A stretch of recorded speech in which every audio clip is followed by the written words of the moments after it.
Bueno, nuevo bloque en Región Norte y como anunciamos vamos a conocer un poquito más a María Eugenia Vidal, con un hombre que acaba de escribir un libro muy recomendable, lo van a encontrar con este nombre, que ahora nos va a explicar, porque además es polémico, La otra hechicera, nada más y nada menos.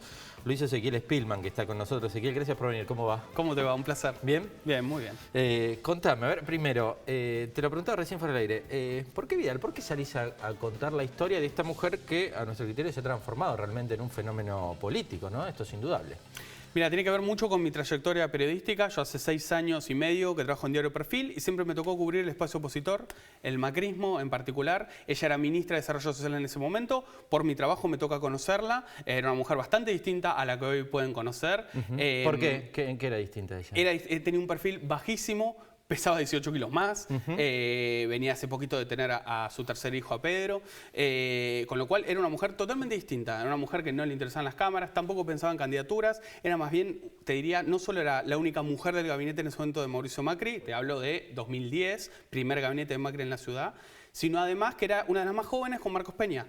Con lo cual, esas dos características eran centrales en su vida, y ella recién, a fines de 2010, a fines de ese año, en diciembre, cuando empieza a hacerse cargo del caos del Parque Indoamericano, la crisis del Parque Indoamericano, ella empieza a relucir tibiamente, te diría, en los medios. Desde ese conocimiento previo del personaje, me tocó seguirla en campaña como vicejefa, durante toda su etapa como vicejefa, como candidata a gobernadora, y a partir de allí surgió la idea de hacer un libro de un personaje que era cercano en términos de fuentes, en términos de trabajo cotidiano, como trabajo de periodista político, ¿no?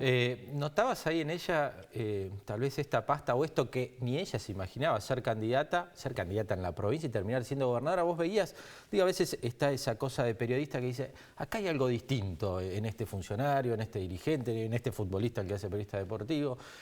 ¿Acá veías algo distinto en ella?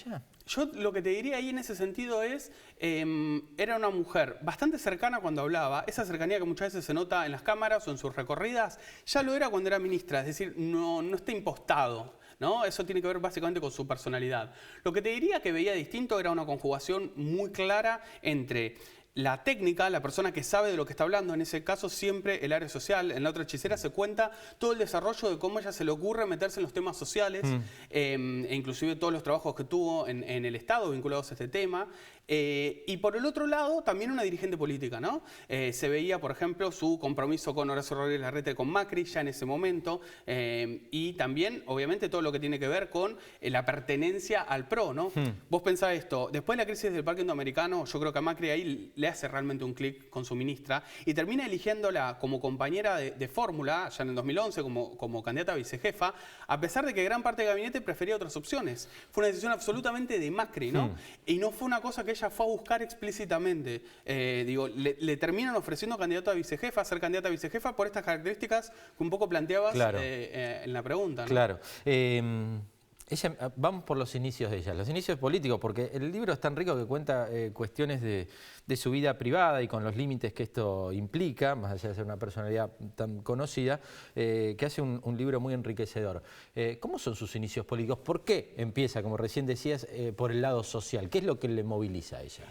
Yo te diría, hay dos cuestiones claves que tienen que ver con la infancia y que en La otra hechicera están bastante detallados. Te diría dos casi anécdotas. Siempre tuvo una cuestión con lo social, ya desde chica en el Colegio Misericordia, un colegio de monjas, que tenía como parte de sus actividades hacer cosas sociales, temas sociales. Por ejemplo, ir a un hogar de ancianos y colaborar. Inclusive hay una anécdota bastante divertida, un día que probó ser Boy Scout para poder ayudar a la gente, terminó yendo a un campamento y tomó frío, terminó cubierta de estiércol y volvió con fiebre, ¿no?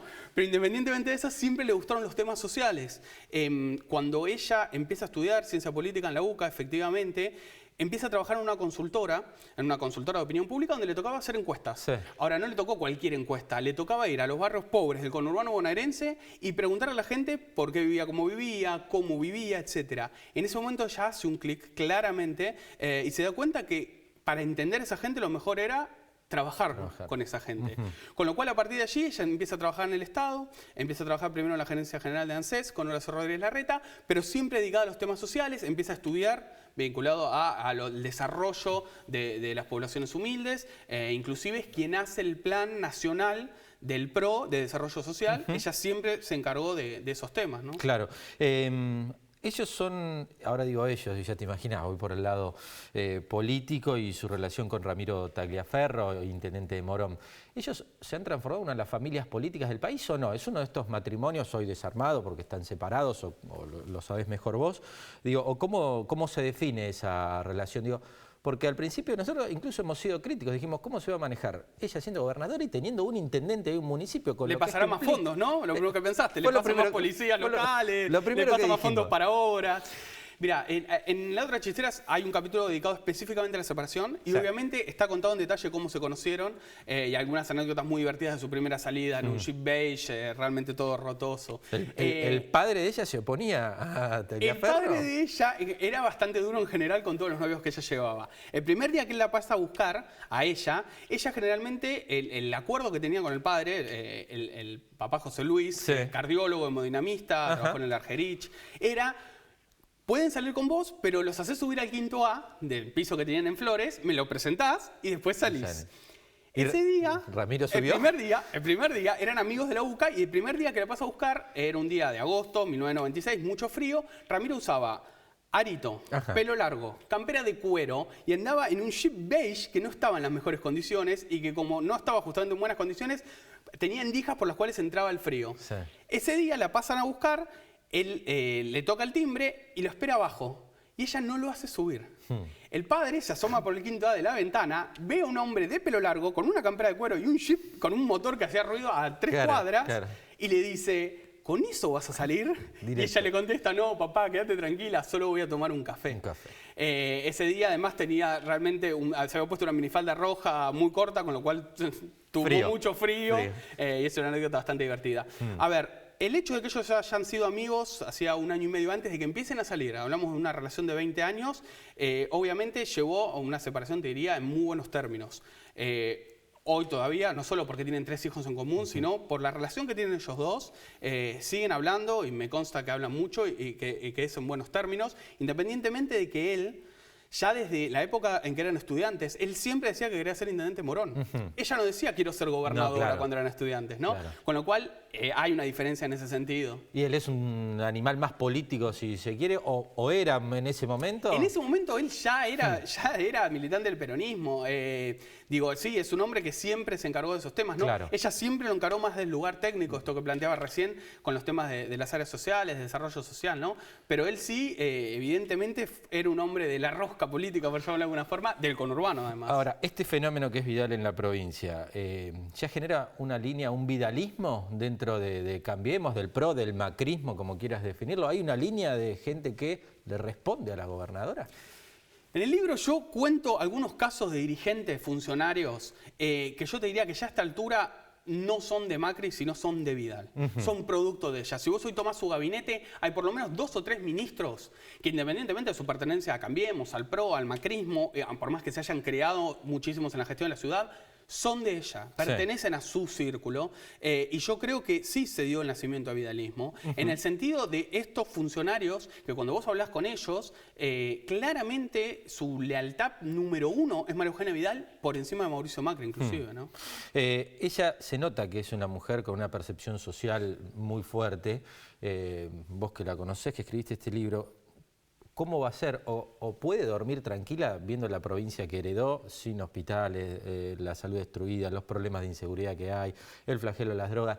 Se mete derecho contra la policía de la provincia de Buenos Aires, con lo que esto implica, los hechos de amedrentamiento que vimos las últimas semanas.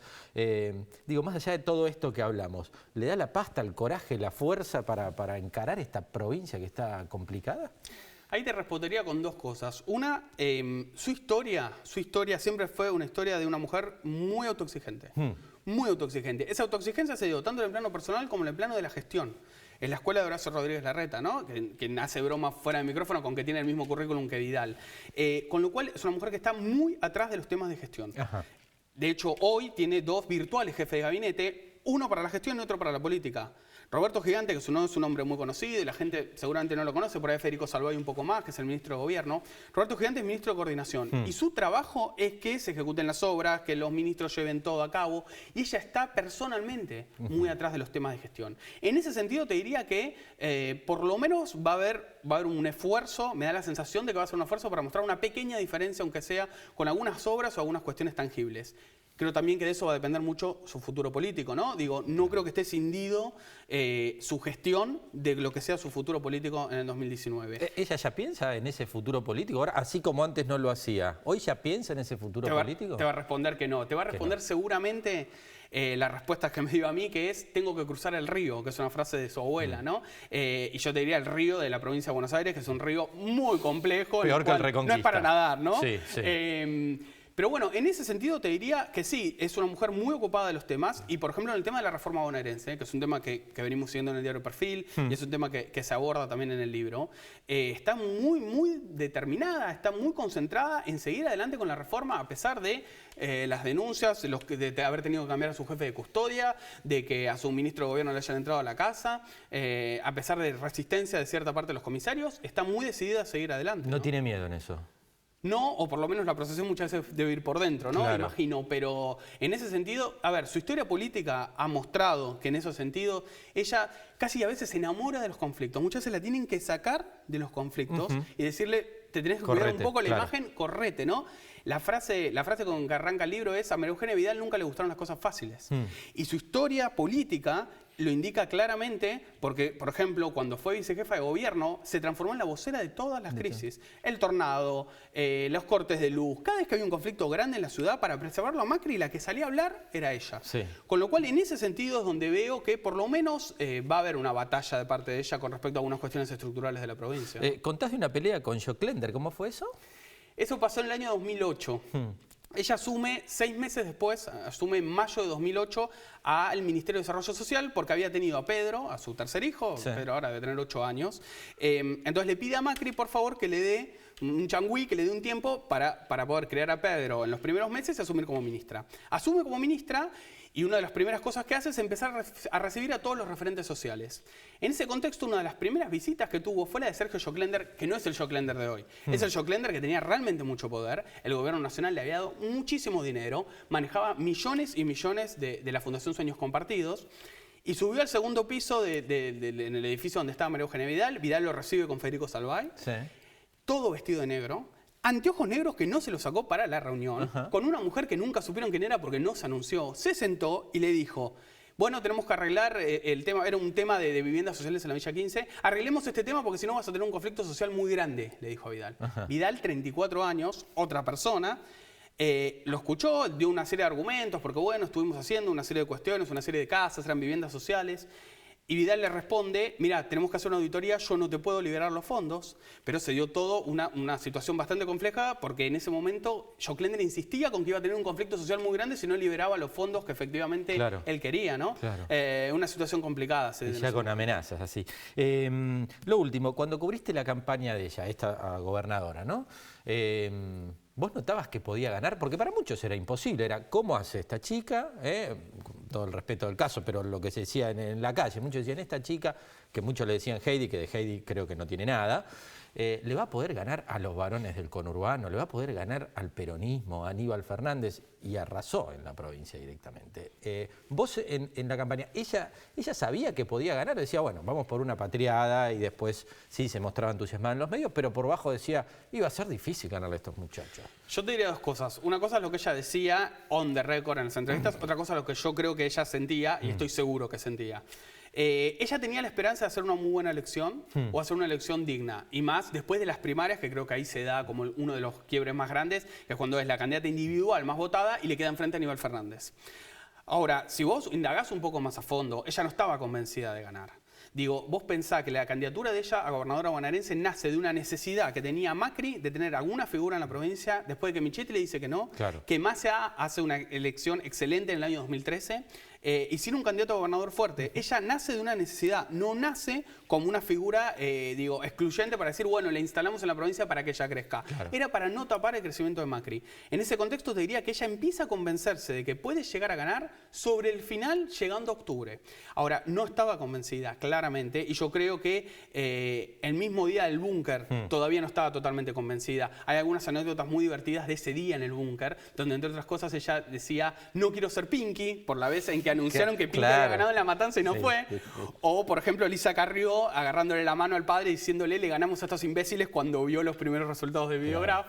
Pero efectivamente yo creo que una parte de ella descreía de poder realmente ganar la provincia de Buenos Aires, ¿no?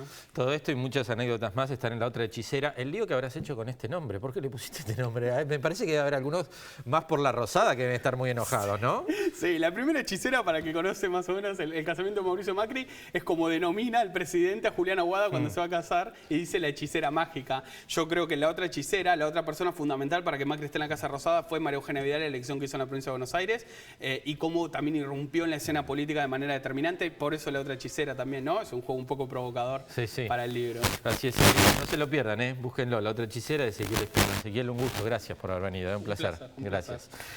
Hacemos la pausa en Región Norte, ya seguimos, no se vayan.